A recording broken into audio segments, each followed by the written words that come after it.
Can you wait? Can you wait 2 years? Because the next season comes out in 2024. So you're telling me that my microphone was not recording a single thing of that? This is just for show. Jesus Christ. I'm back. It's been a while. As you can see, there's a new setup. Hope you like it. I finally got around to watching. You know what? I'm not comfortable with this thing right here. That noise that you're hearing is my patience wearing thin as my cat scratches the back of my fucking chair. Say what you want about Euphoria, it is probably single-handedly keeping network television alive. Okay, so single-handedly is giving Sam Levinson like way too much credit, but what I mean by that is there are very few shows that anybody will watch week to week now with Netflix and every other streaming service releasing series by the entire series. I was talking to my friend about Euphoria and he said something that was so very interesting. He was talking about how it would have been perfect as one season. The first season, it would have been a great standalone season. Now, I couldn't agree with him because I really don't remember a lot from the last season. All that I remember is that Cassie was pregnant and now she's not, and okay. they don't mention it at all this season. Actually, no, I don't think they do mention it once. There might be one little tiny mention, but anyways, the comment made me actually think about last season's finale, which was Rue's relapse. And the ending was pretty ambiguous. You weren't sure if she died or what happened. And to be honest, thinking about it now, after watching last Sunday's finale, yeah, it would have been a really great ending to the series. Just leave it as one season, one and done, a limited series. It would have been great. So then I looked it up because I was curious, which is where I found out that the show was not created as a limited series. It was like most television shows, ordered to pilot and then to series. And then it was renewed for another season when it became a pretty big deal. No, but what I did find out is that it's based on an Israeli show also called Euphoria. In the Israeli show, there's a heavy amount of drug usage, teenagers having sex with each other, and there are themes of self-harm, sexuality. Like that's what the entire show is about. And before reading this, I was really amazed by how Sam Levinson had created a show that is the second most popular show on HBO's lineup. But the sheer shock value in the entire show was the one thing that I credited Sam Levinson with doing very well. And then I realized that it's not even all of the shock value is a repeat because it's a remake. What I'm saying is pretty harsh. I think Sam Levinson is an insanely talented director, and that is something that cannot be taken away from him. It's just obvious in the entire cast and the way it looks and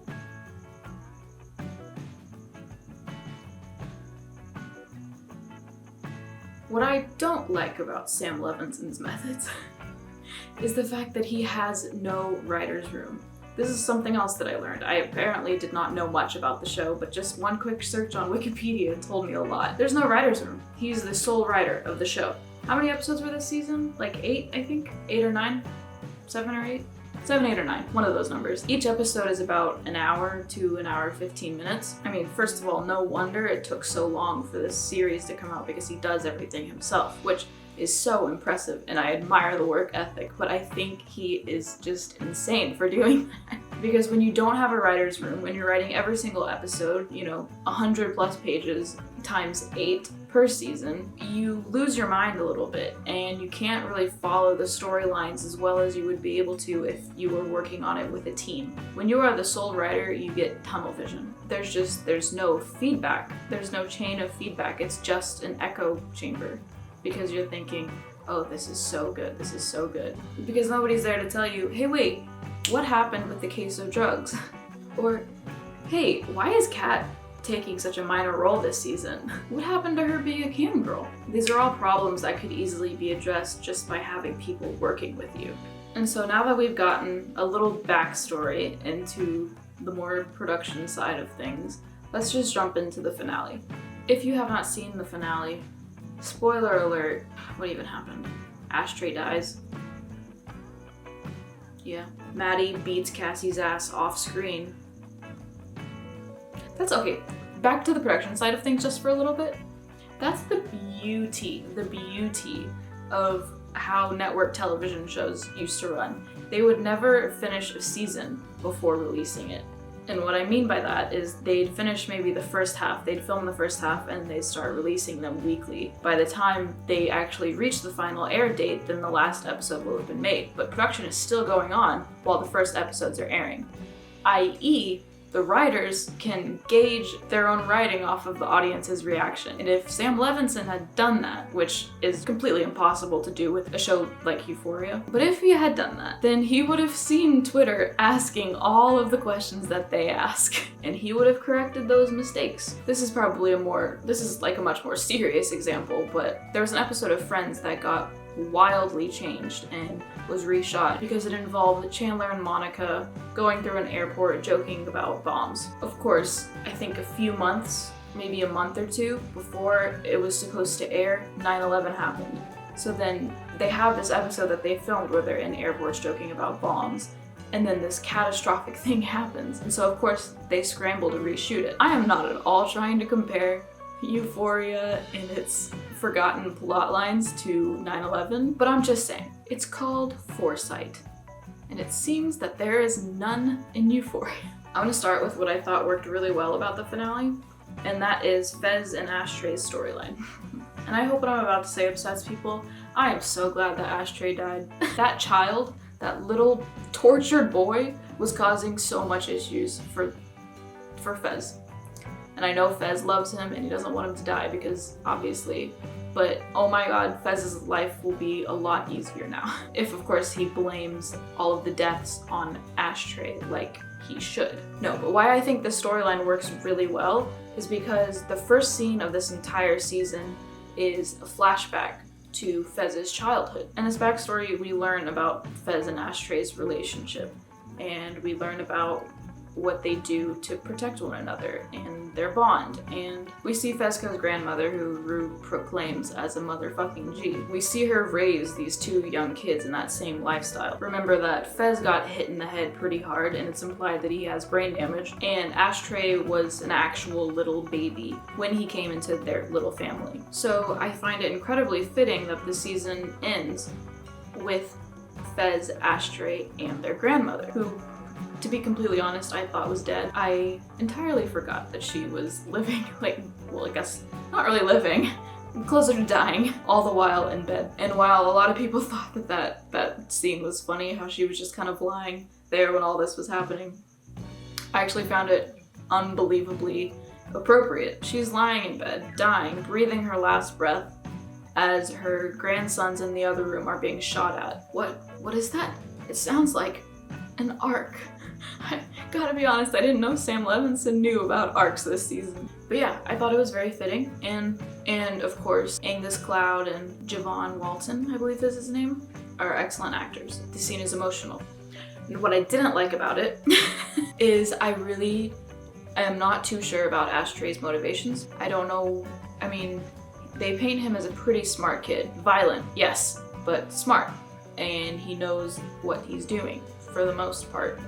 So it makes very little sense why he would stab Custer in the neck, just because he was suspicious. And it makes even less sense why he would not just turn himself in to the authorities, because, like Fez said, they're surrounding the house, there's nowhere to go, and he's a minor. He's not gonna get a bigger sentence. And I think this was just another instance of that shock value that you'll hear me talk about a lot. Moving on, the play. I voiced my opinions on the play in my last recap. I don't expect you to watch it because it's a weird recap. Anyways, I don't think that the play was just it was wasted potential in my opinion because it wasn't doing much. It was just another way of telling more backstory or just recreating scenes that we have already seen so many times this season. And that's what the play was. It was a play within a play, right? And it was just Lexi recounting her version of the events, which are the true versions of the events that we've been seeing on screen. So it's like watching a recap for a season that has been more or less a recap of the first season, except that it hasn't. Really, it's just been a recap of the first episode of this season. Plus, I really hated the narrative structure and the timelines that were going on. It seemed every time we would cut away to the actual events playing out, we then cut back to the play where the fake versions of every character plus Lexi were acting out the scene, and it's like we don't. I swear to God, when they were talking, when Lexi and Rue were talking in her bedroom by their bed, and then they immediately cut back to the play, I lost my patience. Honestly, my patience has been gone for a very long time. The biggest thing that the play did was hold a mirror up to Cassie, and even that it didn't do very well because I don't think she learned anything about herself. I think she just publicly embarrassed herself, her mother, and her sister, and all because the guy who abused her best friend told her that her sister was a homophobe. Weird. Weird. What is the name of their silly little play? Our Lives? Gag. Fucking choke me like you're Nate. That was a bad joke. Don't repeat that. I didn't say that. So Cassie makes this whole mess of herself, and then Maddie finally chases after her. This is what we've been waiting for, right? We've been waiting for Maddie to beat her ass. I'm like that one unnamed character. You're fucking ass, Maddie. She fucking deserves that shit. She fucked your boyfriend. Who's just always there, and we get zero backstory. What is her name?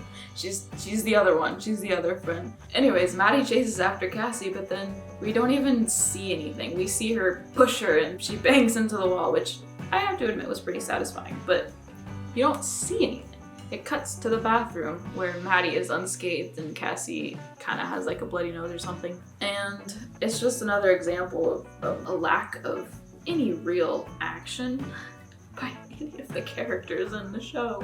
But yeah, what I really loved about the play was Rue's response to it. I don't quite understand how it helped her. If I were Rue, I think I would be, well, I don't know. It's complicated. It's a complicated thing that I'll let slide. I'm not quite sure why she had such a positive reaction to it, but again, I'll let it slide. And the moment that they share, the moment between Lexi and Rue, is really, really wonderful. I just wish that they didn't cut back to that freaking play. Something that I found ridiculous and unfounded and annoying was Nate's storyline this episode. I have no idea why he goes after Cal. He kind of, I guess, forgot. You ever seen that clip from Game of Thrones? While Danny kind of forgot about the Iron Fleet and Euron's forces. Game of Thrones behind the scenes. I distinctly remember Nate saying that he didn't want to turn his father in for being a pedophile, because how is he gonna inherit a business if a pedophile's name is attached to it? Guess he kind of forgot about that. The hell, because that's exactly what he does. And I don't get the point. I think Cal leaving the family, it was a weird choice, but hey, it worked. I supported it, and McSteamy, Eric Dane, his performance in that scene I thought was incredible. The one where he left, and the scene in the garage where he's hanging out with just some local queer people, because why not? I thought it was so unbelievably unnecessary, and it doesn't make a lot of sense with Nate's character. The morning after Cal left, Nate was in a good mood. I thought that was the most believable thing. Nate's father was finally out of his life. He didn't have to think about him at all, and now he's forgotten about that and he's seeking revenge. I think that was a really, really poor choice. I think we should have just let sleeping cows lie. Something that I found quite interesting. It involved Dominic Fike, Elliot. It involved Elliot and Jules both apologizing to Rue. Not for the thing that they should be apologizing for, but for snitching about her to her mother. I thought that was so weird, to be honest, why they apologized. I don't think it makes any sense. I think it's obvious for Rue to be mad at them, but I don't think that they should be apologizing because they saved her life. And they know that they saved her life because that's why they did it. Well, that's not why Elliot did it. Elliot did it to get into Jules' pants, but Jules did it to save Rue's life. I believe that. And yet she's much more mad at Jules than she is at Elliot. And it makes sense, I guess. To be honest, they're not a good couple. they should stay away from each other. And the way Elliot and Rue's relationship wrapped up, where essentially they do resolve to stay away from each other, I think that's what should have happened with Jules and Rue. But obviously their love story is supposed to be like a central one, I guess. Except Rue still has no idea that they fucked while she was in the same house. Actually, I don't think they fucked. They just made out while she was in the same house, but they did end up fucking. I really thought that would come out. But if next season is any indication of how this season regards its previous season, That was such a mouthful. If season 3 is anything like season 2, then we can expect them to never mention any of the plot points of this season. Although to be fair, there have been few. Let's talk about Dominic Fike. You know, I actually am such a fan of his music. I was surprised when he was on the show. I thought, that's weird, but also incredibly fitting. You know, he's got the freaking Apple logo tattoo on his face, so you know he belongs to Euphoria. Now, Dominic, that song. Everybody's talking about your song, baby. Oh my god, you know, I really wouldn't have minded it lasting 4 minutes. I would not at all have minded that because shows do that. They play whole songs, but usually they don't just show the person playing the song. I don't want to look at a guy strumming a guitar for 4 minutes straight. I love Zendaya, love her, she's beautiful. I don't want to look at her watching a guy strumming a guitar for 4 minutes straight. It would have been so well done if they had sprinkled in scenes. I'm not saying scenes that they've already shown, but the lyrics that he was saying, the words were so meaningful. I don't know why they didn't couple it with imagery. It made no sense, and it was so obvious that they were doing it because he was Dominic Fike. If it were just a cast member who sang, like Zendaya, there would have been a sequence, just like the season finale of season 1. So I think we're ready to move on to everyone's favorite topic, plot lines. Where are they? In this oh so lovely, not at all infuriating chapter of the video, we will be going over everything that Sam Levinson seemed to forget about. There are a few things from last season that get no mention whatsoever. Oh wait, that's not true. Kat's career as a cam girl does get one silent 3-second mention in either Nate's dream or in the play. It's not really quite sure what's happening there. But other than that, nobody really talks about the fact that Kat is a cam girl at like what, age 16? Nobody talks about how it affects her psychologically. You can infer that that's why she comes up with the terminal brain disorder. Which honestly, I think that was my favorite scene this whole season, was her trying to break up with Ethan. With her trying to gaslight Ethan into breaking up with her.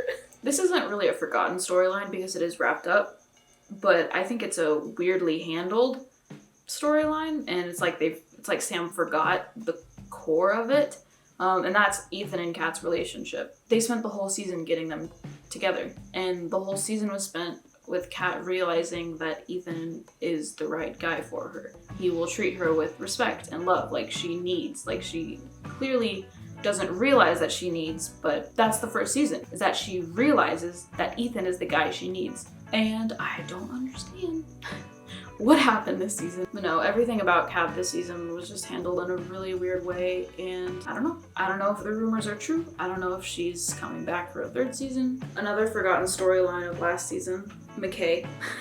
And that's not just a forgotten storyline. That is a complete firing of an actor. That's not true. He was in the premiere, wasn't he? So yeah, who knows what happened to McKay. Cassie getting an abortion, to be honest, I don't even remember her getting the abortion. I just remember her being pregnant. I literally don't remember them going to a clinic or doing any of that. And it's not even mentioned. It's not even mentioned again. Okay. Don't you think that these things that happen to your characters have some kind of lasting psychological impact that you should probably mention in the next season? No, I guess not. I guess they got over it. Or they forgot. Something that there was significantly less of this season, although I haven't seen a lot of people really talking about it or seeming to complain about it. There was not a lot of Jules. The only Jules there was the cheating Jules, which honestly made a lot of sense for their character. Jules had a lot of sex in the first season, but it was obvious that Jules used sex almost like a security blanket. Like it's like a binky for her. And I thought her sleeping with Elliot it made a lot of sense for her character. Other than that though, she was just kind of whiny the whole time. And she didn't have a plot line that was just herself. At least in the first season, she did have a major plot line that was devoted to her character alone. And I think that's what I have issue with most with this season, is that the characters are so intermingled with one another. You have Cassie, Nate, and Maddie. and they're all connected. They don't get their own storylines. You have Rue, Elliot, and Jules. They're all connected. Not one of them gets their own storyline except for Rue because she's the lead. Lexi had her own storyline this season, which is a really good thing because she was severely neglected in the first season. But anyways, in this season, they took that away. They took away the standalone stories from each character. I don't know why, because it was what made the first season so brilliant. Jules had, I don't know what Jules had. She had sex. Cassie had sex. Maddie had an abusive boyfriend. Nate had an abusive father. Rue had a drug addiction. Kat had insecurity. They all had these deep, deep problems that they battled over the course of the season. In this one, it was more just like petty drama and gossip and it just lost. It lost its charm because none of them were struggling with something that felt like it had a new weight. Let's move on to the forgotten storylines of this season. Maddie getting severely assaulted by Nate just 3 episodes ago. Is nobody gonna talk about that? Is Maddie really not gonna tell anybody about that? Like, why wouldn't she go to the cops? That'd be a really fucking quick way to deal with him, I feel like. And it would piss Cassie off. Jules and Elliot cheating. That was never brought to light. Whatever was going on with Maddie and her babysitting gig and the mom of the kid she was babysitting, I cannot tell you why those scenes were included. I guess because Maddie got the dress that she wanted eventually or something. I really don't know. And lastly, the one you've heard over and over, the case of drugs. The $10,000 case of drugs that will lead Rue into being sex trafficked. What? Yeah, I hear nothing. I see nothing. Where? Where is the plot line? Where did it go? It's something that can be fixed if you have a writer's room. These are just my thoughts. I've never made anything near as large scale as Euphoria. So really, how can I even judge? How can I even get up here in my velvet chair and judge Sam Levins? Because if I was given his powers, if I was given his money and his resources, and it was only me writing the show, I'd make something much worse, I can guarantee you that. So good job, Lamb Sevenson. You really, really are good at making a popular show. That sounded so condescending, and I apologize. I do think, Sam, if you're watching this, congrats! You have the second biggest show on HBO, and people are talking about it, and that's all that matters. Will I be back for season 3? I honestly don't know if I will be watching. I feel like the hype will still be there most likely, but I'm not sure my interest will be. Now my overall late night review, because it's late at night and I guess this is a review. I give Euphoria season 2. I'm gonna give it 6 stars. 6 out of 10 stars. What is that? Yeah, 60% on Rotten Tomatoes. On Dos Osos' Tomatoes, Euphoria has a score of 60%. And the only reason it's so high is because the show is so gosh darn pretty and the characters, the cast, oh my god, they're so fucking good. If you like pieces of art that are really just intended to shock you and make you feel uncomfortable and a little frustrated, watch Euphoria. That is the show for you. If not, I would highly recommend watching a show called The Sex Lives of College Girls, which is also on HBO Max. And it's a delightful little show. It's written by Mindy Kaling, and it's only a half hour, so you don't have to dedicate so much of your time to watching it. But yeah, that's the end of it. I might make a video about Inventing Anna because I watched that this past week, and boy was it.